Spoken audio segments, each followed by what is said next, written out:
So you've been told to always cut the low end, keep it as mono as possible, export your session at -6 dB for mastering, but some of that advice will ruin your mix without you even realizing. After working with over 400 producers and helping them finish music they're proud of, I've seen the same so-called best practices sabotage track after track. So in this video, I'll break down the 5 types of toxic mixing advice that you need to unlearn before they do more damage. So here's what to watch out for. So let's come to the first bit of toxic mixing advice, and I can't believe how much this still gets propagated on YouTube, on Reddit, on Instagram, on producer TikTok. It's incredible. So people still tell other producers to basically cut everything, low cut and sometimes even high cut every track. So people literally go on camera and tell people to set up their Ableton Default track with an EQ8 that looks something like this here. So this is supposed to clean up your frequency spectrum and give you more headroom to work with so that you can push your final master louder. Now to me, on the receiving end, when I as a mastering engineer receive a track that was mixed like that,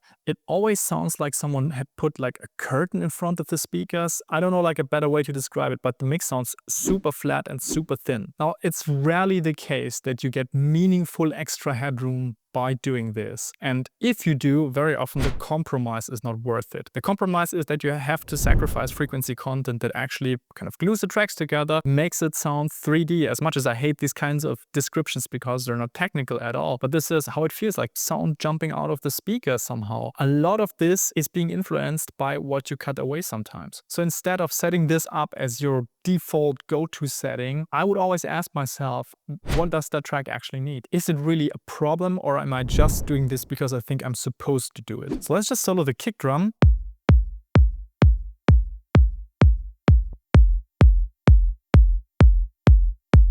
Now this kick drum by all standards is perfectly fine, but if I wanted to shape it and let's say like I feel that the low end is overpowered, maybe I could do something like a gentle low shelf and get rid of just some of the lower frequencies here and shape that to taste.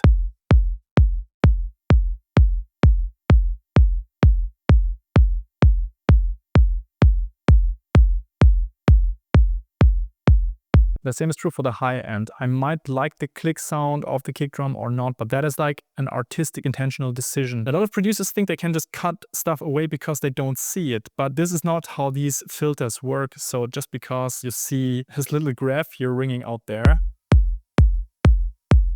depending on how you set this, the impact is much, much bigger than what you think it is. So I could do this very gently or even work with the shelf as well.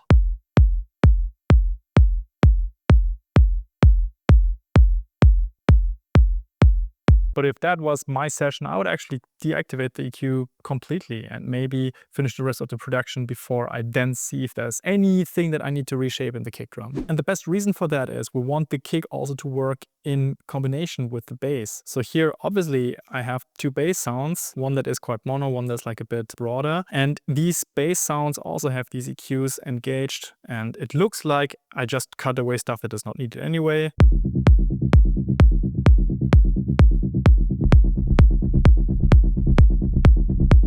But there is like this low end oomph that comes through. And yes, you could say, okay, that is stealing some headroom. But if it's a desired sound in your session, you want that thing to push the low end, there is no reason to cut this out just to make for a tiny bit more headroom in your session. And with the second bass sound here, it's a bit more tricky because if we deactivate the low cut here, you will see something.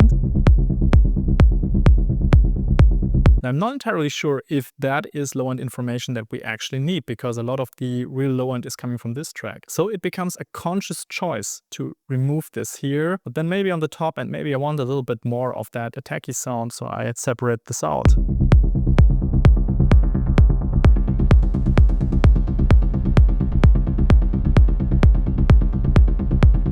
So stop blindly and by default low cutting and high cutting your tracks. It does not make sense. You really have to learn to make these conscious decisions in your production to actually get a great sounding track. Now let's stick with this bass sound and look at something else. So we're often being told that our bass needs to be in mono. So what we do here is we summed this to mono, we summed here the bass to mono, we summed the kick drum here to mono, reduced the width even though we're not really sure what this is even doing. And so we're adding all these decisions just to be in line with some best practice out there. Now I want to give you a little bit more of a nuanced opinion between you should never do this, you should always always do this, because this is what it comes down to. Music production and specifically mixing is about making the right decision with intention. So the whole make your mix mono compatible, or specifically make the low end very mono, this mainly comes down to two reasons. The first one is vinyl as a medium. Typically, when vinyl records get cut, you cannot cut them with super wide stereo bass. It physically doesn't work this way. And so what a lot of vinyl cutting engineers do is they engage a so-called elliptical filter, which makes sure that no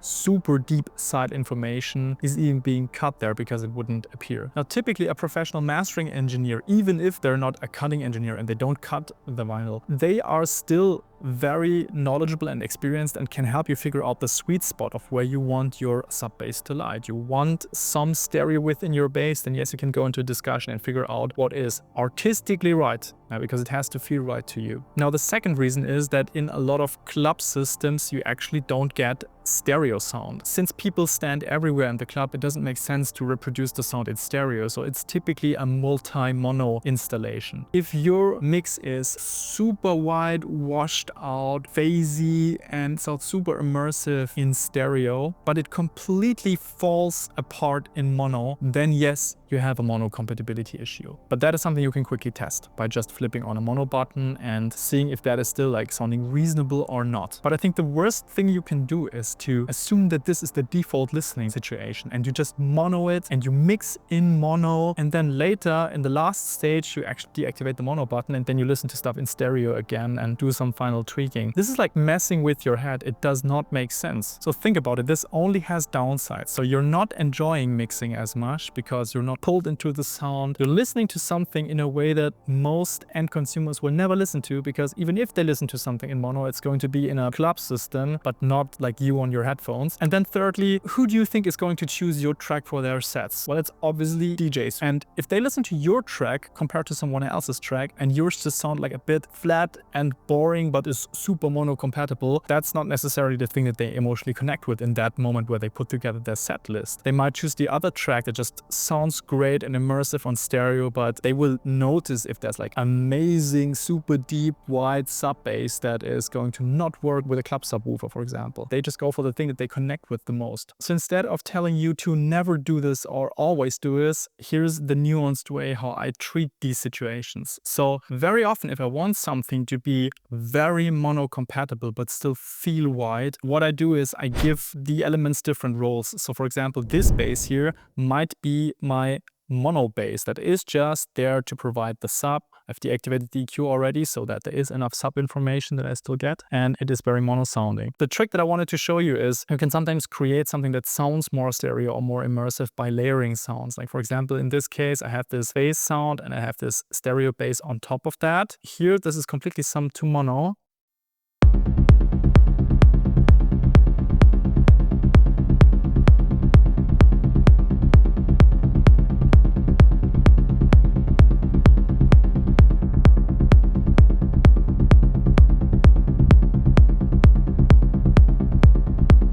And so instead of creating one bass sound and making that super wide and run into potential issues, you can layer your bass in different ways. Instead, like you have a sub layer that gives you that center channel stability so that the subwoofer gets the right information in the club. And then you have some kind of a second layer on top that opens up the stereo spectrum. You can use unison, detuning, adding noise, different noise to different sides. All of this is possible to give you this immersive sound. Now, sometimes you will run into situations where something feels a bit too wide. For example, here, this hi-hat. Like this is at the edge of acceptable to me because I think it just distracts a little bit if it's super wide as a hi-hat. So you can either use a little bit of that width and bring it down. And by the way, there's no reason to put bass mono in here because it doesn't even have that much bass. So this is one way of doing it. This is like the quick and dirty way, but also I think this falls short. So what I would do typically in this situation is I would pull up a so-called mid-side EQ. We will go from zero latency mode to linear phase mode. Because if we do mid-side processing, it's really important to set this to linear phase because otherwise we get some really weird differences between the mid and the side signal. So you set this to side, filter out some of the side signal, but I'll keep it intact on the very top end because I still want a little bit of that 3D feeling. And by the way, this is so phase uncorrelated, the higher frequencies, that if you sum that to mono, like, it really doesn't make a difference.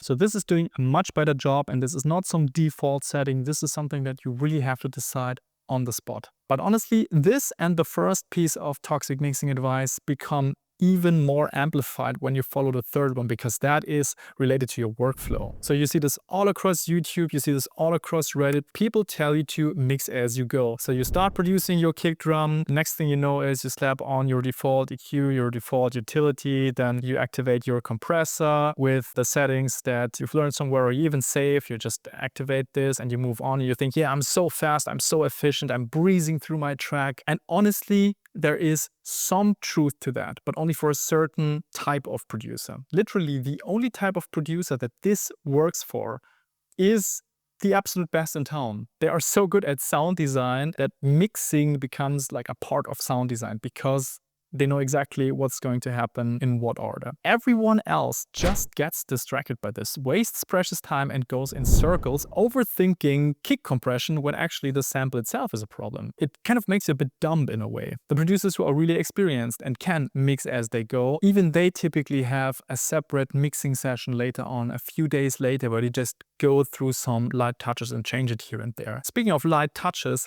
the mixing as they go work that they do isn't even that intense mixing work.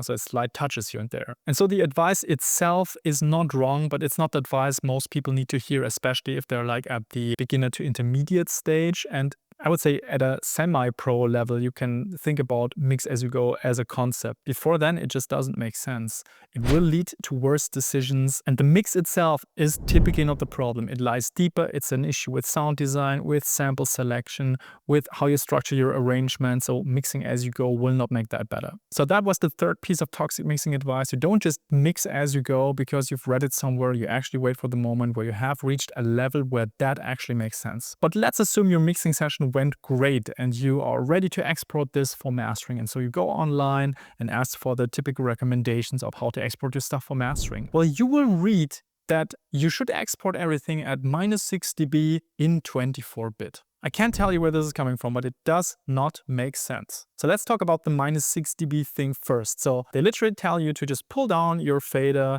6 dB here, and then you're fine. And this is going to be the thing that you send to the mastering engineer. The mastering engineer will not care whether this is at -6 or not. So I'll group these tracks, and let's say that you are running your session super hot. So we'll pump up the gain quite a bit here, and you're going above the 0 line here.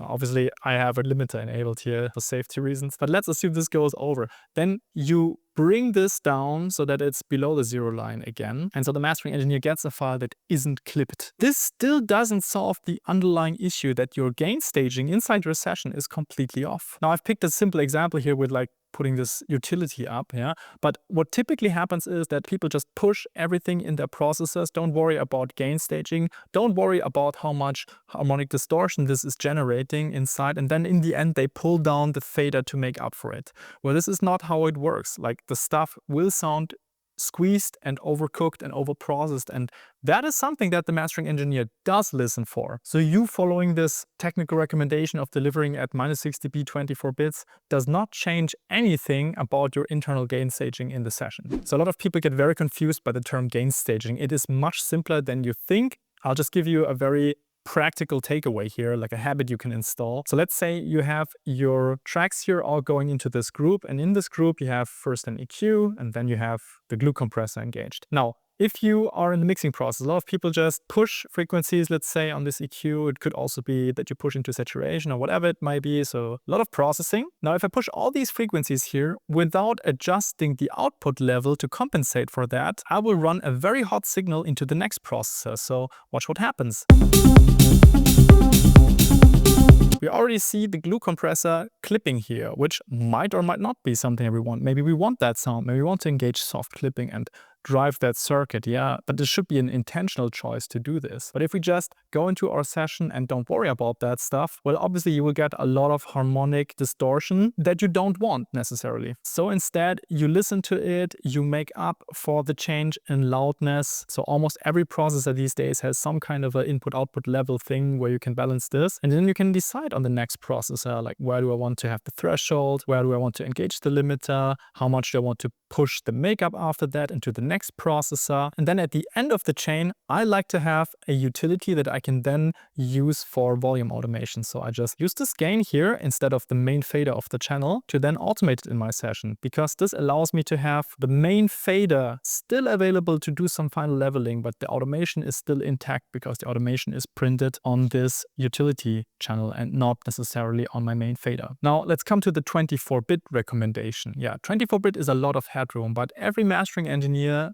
that knows their stuff that you would ask, they would love to receive a 32-bit floating point file because it has a lot of technical advantages. The main technical advantage is that even if some samples are clipped above 0 on your main output, we could still normalize this back to a value below 0 without any issues, without any downside to the sound itself. And that is a huge advantage that 24-bit doesn't give you. If there's something clipped on the 24-bit main output in your master channel, well, this clipping is baked in. There's no way to restore that. You can maybe do some audio in-painting to fake as if this wasn't happening. But yeah, this is definitely not the same thing as the original signal. So that was toxic mixing advice number 4. Don't listen to the 24-bit -60B thing. Just export at 32-bit floating point and make sure the gain staging in your session is right. And when in doubt, ask your mastering engineers. I've always done this with my clients. I've consulted them before they actually sent the session. Now let's come to the 5th and final piece of toxic mixing advice. And this has to do with something that goes much deeper than just the mix. It's this idea to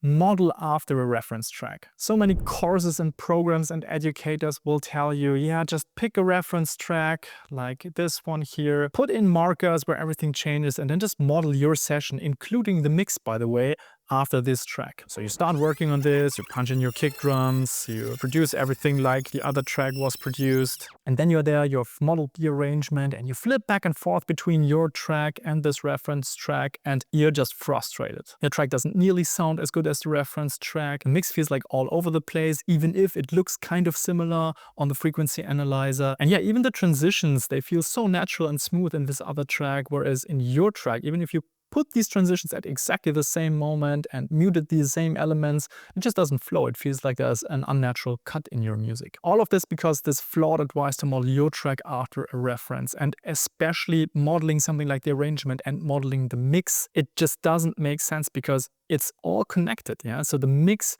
the arrangement, the sound design, the sample selection, even the key of the music is connected to all of that. And if you just change one element a tiny bit, there is a ripple effect to all the other elements. I'm not against working with reference tracks, but you have to do it differently. So first of all, you use reference tracks to identify the sonic universe that you want your music to be in. And that is just like taking on these inspirations and doing critical listening sessions. Then in these critical listening sessions, you write down how and when changes are happening. You try to analyze them as much as you can and learn as much about why they work. So the underlying principles of why one part flows nicely into the other one, the elements that make this happen, the mixing decisions that were taken that make sense in consequence of the things you did before. All of these things are aspects you want to learn. Then for a very good while, you forget about the reference track and just work on your music and bake all these principles into your music. And then at the very end of your mixing process, and maybe towards the mastering, you do some A/B listening, not against one reference track, but against like 5 to 10 reference tracks that all have different characteristics and specialties, just to figure out if your music is in the ballpark or if it like stands out as like really outside of the scope.